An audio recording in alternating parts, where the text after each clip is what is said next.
ഇസ്ലാം എന്ന് പറഞ്ഞു കഴിഞ്ഞാൽ സമാധാനം എന്നാണ് അർത്ഥം.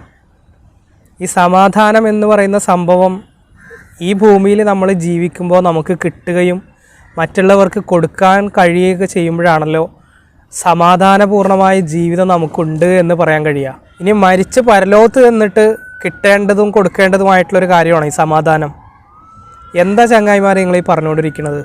ഈ ഭൂമിയിലെ ജീവിതത്തിൽ കൊടുക്കാനും കിട്ടാനൊന്നും കഴിയാത്ത ആ ഒരു പ്രത്യേകതരം സമാധാനം എന്താണെന്ന് മനസ്സിലായില്ല. നിങ്ങൾക്ക് വല്ലതും മനസ്സിലായോ? മനസ്സിലായവരുണ്ടെങ്കിൽ കമൻറ്റ് ബോക്സിലൊന്ന് എഴുതൂ.